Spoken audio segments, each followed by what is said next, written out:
changes and three at the bench. Just give me your thinking behind the team selection, please. It's something that obviously excites us. The team that we've picked is the right one for this weekend for a number of reasons. Last week's performance, trying to get people a chance to show what they've got, and how the format of the Six Nations has changed. It all gets thrown into the pot, but at the forefront of that is a team that's picked to play against a very good Italian side. When you spoke about the lack of intent after the match last week, during the week, what have you discovered about that, or what have you put that down to from your discussions during the week? A lot of it will stay with us because a lot of it's rightly so is private enough. But as you can imagine, because of the good people that we've got in the environment, there's a lot of honesty and a bit of soul searching for reasons why, etc. We've addressed all that and got back on the horse, put the boots back on, and had a couple of training sessions, and got to the business end of the week now, and we're ready to put a performance on that we should be proud of ourselves. Do you have a message for the fans? Because I guess the pundits and the media may be just a bit of doom and gloom, but also speaking to some people who are invested in Irish rugby at different levels who are pessimistic about the trajectory of the team. What's your message to reassure people that we're going in the right direction? Well, I mean, the trajectory of every single team is always about learning, and there's good and bad in that. And these type of experiences for us, although it's not nice, first game up and came second best by quite a stretch, I would have thought. But it's how we bounce back and move on for that, because these experiences are going to continue to happen down the track, and I believe with the squad and the wider squad that we've got, those type of occasions will stand to us. Thanks. Will, Murray, then Susanna, please. Andy, Harry, last time we talked, you said to me there was going to be a lot of hard work done this week. What was the main focus on that? Are you happy with what's gone on in camp? Yeah, very happy because nobody was holding back. So there's a lot of honesty there. There's no excuses. So we tried to get back to simplifying things down and understanding what it is that we're trying to stand for as a team, etc. So again, you always think preparations are going to go right, but until you get a smack in the face, certainly in Paris, then you get to find out a bit about yourselves. But the good thing about that is, 9 days later we get to have another crack at it. Naturally, Ireland weren't at the levels I think everybody was used to over the past few years. Do you think from being around the camp this week you can sense that the players want to prove themselves and you expect a reaction? Oh, there's no doubt about that. I think we always discuss how do you want this to look on Friday morning, as it were, from last week, and because you don't want any regrets, but we had a few coming out of that game, so to get back on the horse and put that right is at the forefront of everyone's mind. Finally for me, is there a little bit of a case then as well, trying to be positive about the whole situation, a little bit of short-term pain for long-term gain, and the fact that you're giving plenty of experience and chances to people who've been on the periphery or younger players who will then add depth to the squad going forward? Well, that's just a fact of life, isn't it? I get that everyone has to report on the here and now, but just opening your eyes to the reality of it all is pretty obvious. Thanks. Thanks. And the Six Nations debut for Baloucoune and Cormac Edogbo, and the debut for Edwin Edogbo. Yeah. What do you like about each of those three guys? Well, obviously, Rob, the sheer pace that he's got is excites everyone. I mean, everyone loves a bit of pace within the side, but it's been a bit stop-start for him. You'll remember him coming in and playing in a big game against South Africa, and it's been a bit stop-start with injuries and things like that, and continuity has been hard work for him. But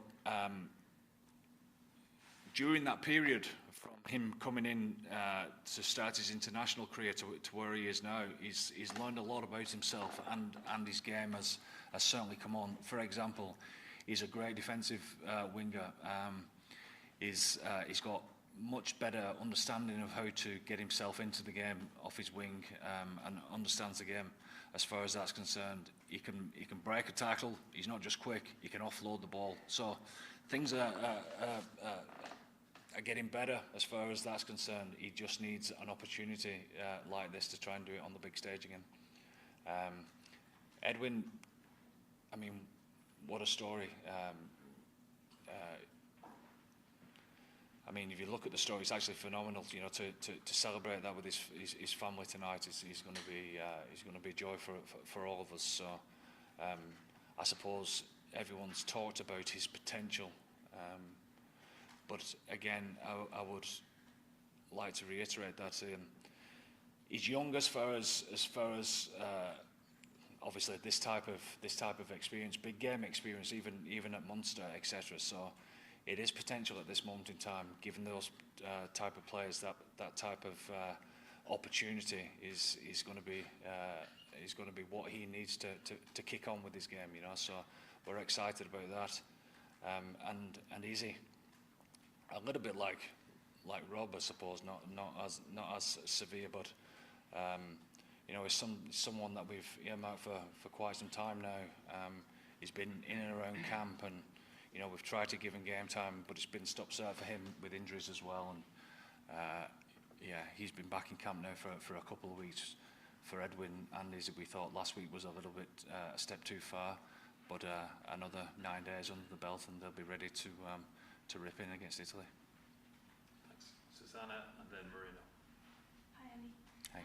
I'm just curious, with the wingers, obviously 2 changes on both wings. Is that a reflection more of wanting to rotate and wanting to see the lads now, or a reflection of maybe how the game didn't go the way you wanted in certain areas last week? A bit of both, yeah. A bit of both. Yeah. A few doors left open across the team, and a few opportunities there to be taken, and people need to do that.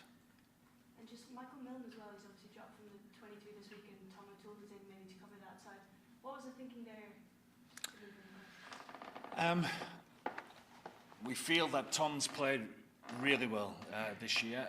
We've tried to get him going there at Lucerne before, and it's something that we're keen to do, and keep trying to progress that. Tom's a strong character within the group, and unique characters within your squad to make that dressing room feel right. So he gets his chance this week.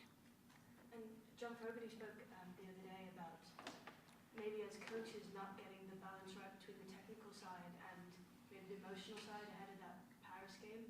What's that looked like this week in terms of like checking in on getting them up for it?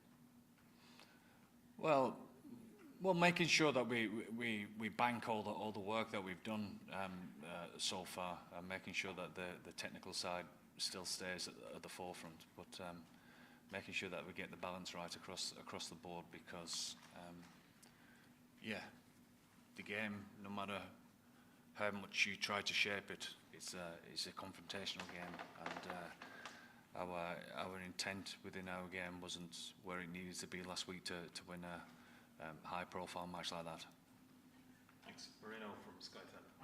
How are you doing? Just one question, considering obviously Italy, considering also the weather forecast and conditions that would be maybe similar to the ones we had in Rome against Scotland, which are the threats of this Italian side, and maybe It's not that bad. It's not that bad, is it? Okay. Wow, that 10 days that I've had yeah. showers. Did they say that that's the second worst or third worst game that they've ever seen as far as rainfall was concerned? Maybe Which the are line's threats third and test. the new threats that maybe this Italian side can pose you? If there are new threats. They've certainly got threats individually across the field. Powerful men, ball in hand, who take some managing.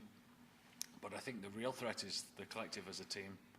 I think they play great rugby, ball in hand. Everyone's connected. Everyone's on the same page. Obviously the set pieces has vastly improved as well, and there's a real fight to Italy, and yeah, the not too distant future history shows us that they're able to win these big games, and this is a big game for us because of that. Just last question on the line section. And Edwin, how important is their kind of collision winning, and how important is that going to be at that? Well, yeah. People need to step up, Murray, to show them the way of what it takes to be an Ireland international, and it's up to everyone in the room, certainly our experienced guys, to show the way as far as that's concerned, because if that's shown to them in the right manner, those two kids will follow that.